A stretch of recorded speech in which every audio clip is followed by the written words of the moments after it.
Hello, everyone. Welcome to another episode of Thriving Talk. This is another Dadson edition in which me, Tim, gets the chance to ask my dad, Tinku Thompson, questions. How are you doing today? I'm doing good. How about you? I'm doing good. Okay. Well, a quick reminder to all our listeners, Thriving Talk is available on many major platforms like iTunes, Google Podcasts, Spotify, YouTube, and way more. So let's get right into today's episode. Today I want to talk about, so I know you just came back from a ministry trip and you visited 3 countries in Africa, and we'll talk about all of them, but today, in today's episode, I want to talk about Cameroon. So as my first question, I want to ask, why did you go and what was the reason for going on this ministry trip? Yeah, you're right. I was traveling for the last 3 weeks. Came back, in fact, last weekend. Yeah, I was in Cameroon, Uganda, and the DR Congo. There is a lot of things to be spoken about all these places, but yeah, as you said, your focus can be on Cameroon. So your first question was, why did I go there? Yeah, it was in way back in 2021 that we started the ministry in Cameroon. As you know, that I work with ICPF International, and it's an organization which works among students, university, school students. So because of that, I went there to see how things are going on there and to understand the ground realities, meet with our staff and volunteers over there.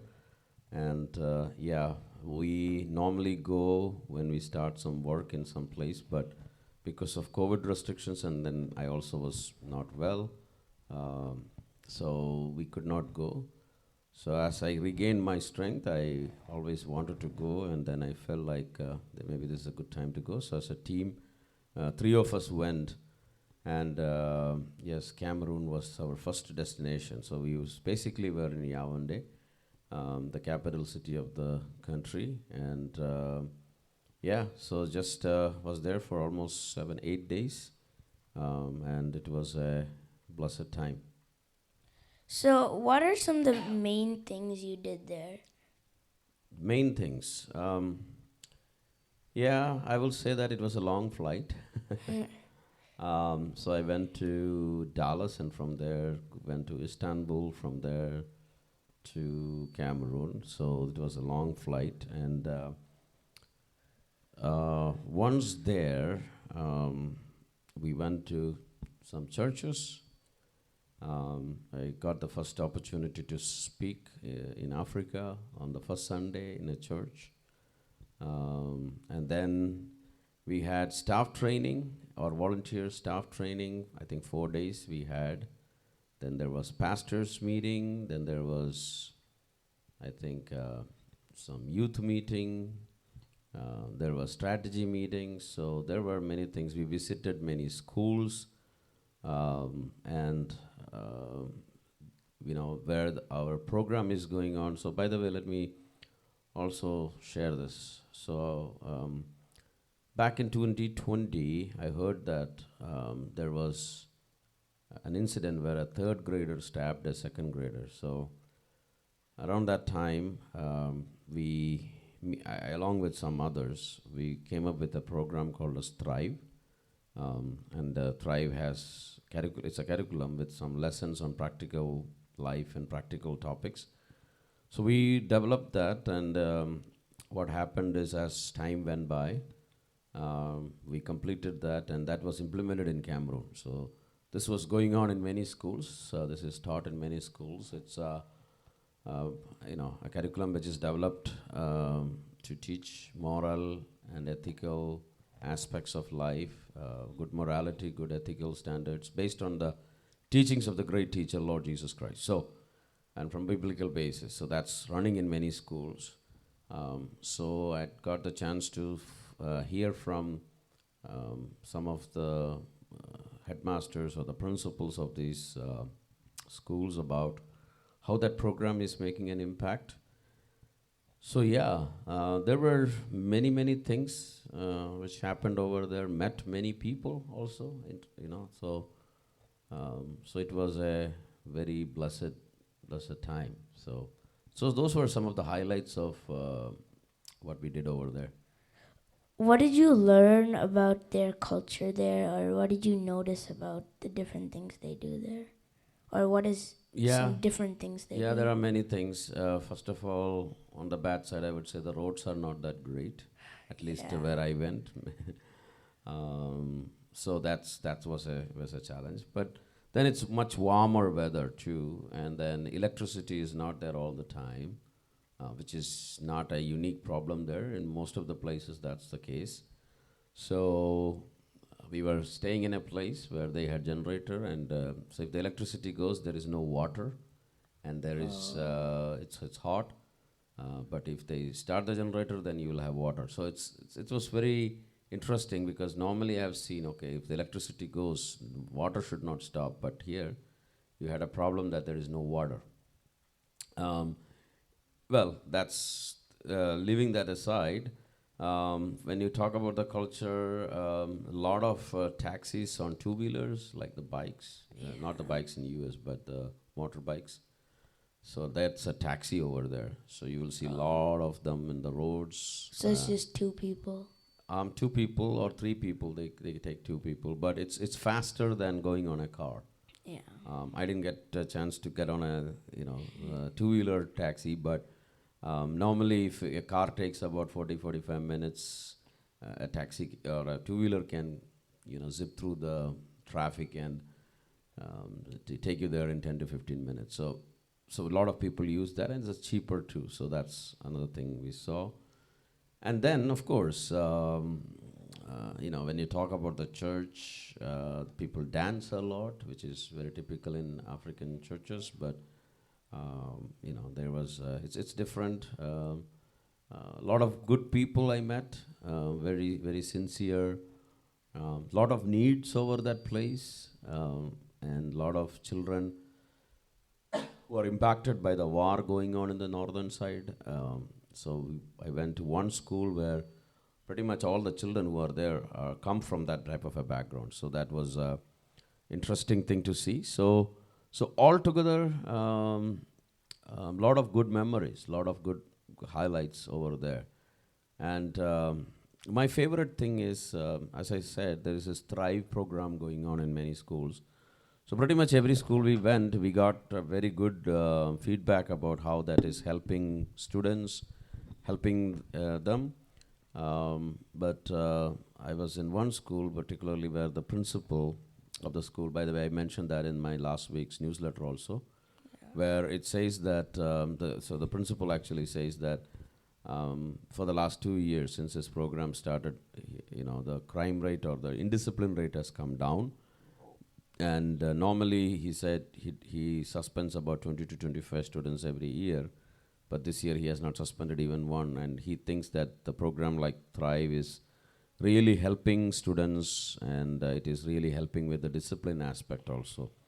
So that was a favorite moment for me because we put a lot of labor and time into developing the Thrive curriculum. And now after a few years, hearing or being there and hearing from others that is helping is really gives you a lot of motivation to move forward and makes you believe that your labor in Christ is not in vain. So whatever we do for the Lord is not in vain. So that was very encouraging. And food, good food. If you go to a place, I don't know, maybe this may not be true for everyone, but at least I had few instances where if you order fish, it's not just one or two piece; it's the whole fish which comes. Yeah. So yeah. In general, I think lot of good things. Other than you hearing about the feedback from the Thrive project and like the other things, what are some of your like favorite things or favorite memories you like experienced? Yes, I think going to the schools was a very humbling experience. Seeing how those children are, like what they go through, they don't have good facilities.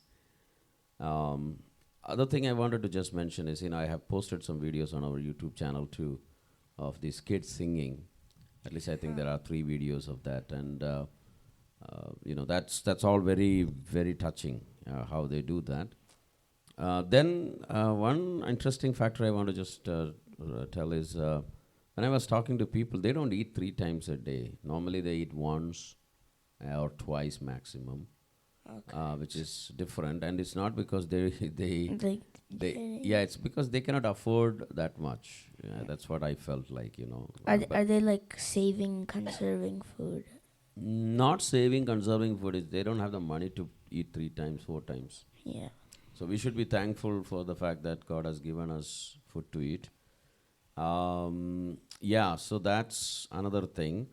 Then I think one of my other favorite or good moment I can think of is we had this youth meeting, and then I gave an altar call, and many people came forward to submit their life for the God's ministry work. I thought that was a good movement or a good time. So yeah, I think in total there are many things which I can talk about which has happened during those days, which are very memorable. And finally, we also last day visited the National Museum, and which is okay. But that gives a lot of perspective about some of the historical aspects of the nation. And I was one more thing is mostly people over there speak French. So I think for the first time, as far as I can think of, I had people translate to French when I was speaking. Yeah. So yeah, so a lot of good things, and very good memories. Yeah, if I get a chance, I want to go back there again. Yeah. Are they like French people, or how do they adapt to No, like? it's not French people. I don't know whether you know the history of the colonialism, or you know, the British ruled many places. Like India was ruled by British, same way the French. So this used to be, I think, under British, but now as French, they were ruling. I think the French became the language. That's official language in a lot of the places where I went. Okay. So it's like that. It's not like people from France went and started living Yeah. over there. No, they are the local people who speak French. So, do you have any other thoughts you want to share, or any lessons you learned from this? Yeah, going to- there are many thoughts. First of all, me going there is a miracle. Coming back, because I was just recovering from what I went through, so it was not an easy decision to go. But I took the step of faith. I think God honored that step. So I was physically well throughout the trip. So that's, I would say, is a miracle that I was healthy and I was fine during the entire trip. The other thing I would just say, the children, they really touched our hearts. Oh, one more thing I just forgot, which I had been mentioning to many people. So when we landed in Cameroon, so I don't know, maybe for some people it may be interesting and helpful. So when you enter the country, they do a COVID test, rapid COVID test, right? And then after the luggage claim and all, as I was walking, I saw some lady who at that time I thought is a security or somebody there, but later I realized that this lady is this person is an assistant commissioner in the police department. That's her title. Anyway, so this person comes and says to me that welcome to Cameroon. I thought, wow, so like Yeah. people are very welcoming. Then she said, I'm from ICPF, and that was a very new experience Shocking. for me, knowing that. So basically, she came in to receive us, and then when we went out, there were like, I don't know, 15 people, 20 people were there to receive us. They were there, and they were welcoming us into the country. So that was very humbling.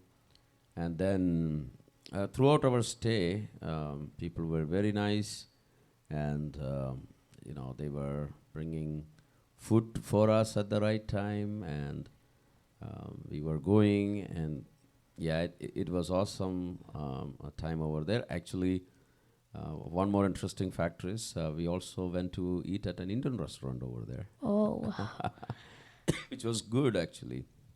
And I met a Indian person from a state in India, Madhya Pradesh. So was able to talk to him in the local language, and it was a wonderful time.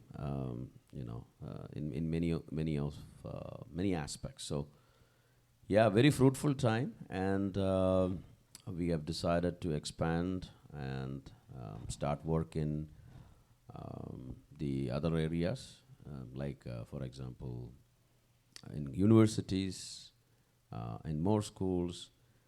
One more exciting thing I think is when we visited the schools, we requested the administration to allow us to take class, because now many times our volunteers and staff go there, sit there, and then when they get a chance, or if a teacher is not there, absent, then they go to the class and teach these students.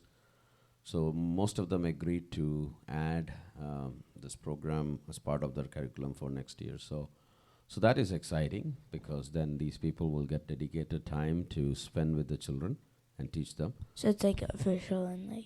It will be a period like just Yeah. like you have, right? Yeah. As a school, so it will be a dedicated time they are going to give us. So I think that was also a good thing to experience, because that just helps. So at the end of the day, what we are trying to do is make sure that these students understand the value of life, and they don't harm one another, but they will lead a good life, and they will understand what Bible teaches about life and principles of life. We do this Thriving Talk, and some of these episodes actually are from the Thrive curriculum. Yeah. Yeah, but not everything. I think out of these, what's episode number? This one is I think it's 39. 39 or 29. Are we at 39? We're at 39. Oh, It's so 39th no, I think it's 38. We'll fix it anyway. Yeah. So 38. So out of that, 10 episodes actually are from the Thriving curriculum, but so we do other topics too. But yeah, so I just wanted to say that it was interesting, and it was very good to see that program is also making inroads. So yeah, now I come back, and I'm going to work on making sure it's a new version of Thrive comes out. It is also translated into French. Some 10 lessons are there. So yeah, it was altogether a very good experience. Do people there have Bibles, or did you guys give out? No, we took a lot of Bibles. We gave out. People don't have Bibles. Actually, that's true for a lot of the places where we went, but true in Cameroon too. A lot of children cannot afford, and they were very thankful. Actually, last year we sent out 1,000 Bibles to Cameroon, and as a ministry, we did that, and that was very good, because in one school, the student who was speaking was thanking especially for the Bibles. So yes, so Bibles people don't have that much. So we are planning to send more Bibles to those places in the coming months. That's good. So thank you for sharing, and to all our listeners, thank you for listening. My dad talked about his experiences and his different things he did in the country of Cameroon. So I hope this is encouraging to you, that we have to spread the word of God, and God, if we take those steps of faith, God will honor our steps, and God will help us. In the coming weeks, we will be coming back with more episodes of Thriving Talk, and I'll be asking more questions about his trip and various other topics. This episode is available on many different platforms, as we said in the beginning. And my dad also has a newsletter that goes out every other week. The link to the newsletter is in the show notes. Feel free to subscribe to the newsletter. We'll be back, but until then, remember that we need to continue to live for God, and we need to take those steps of faith, believing Him. Yeah, and next episode, I think we will talk about Uganda. Yeah. And I will have some fascinating stories. Yeah. And then we'll talk about Congo, and there it gets very interesting. So, Yeah. so trip just started with Cameroon. Yeah. You guys have to wait for those. Yeah. So I hope to share more in those episodes. So thank you everyone for listening. God bless you all.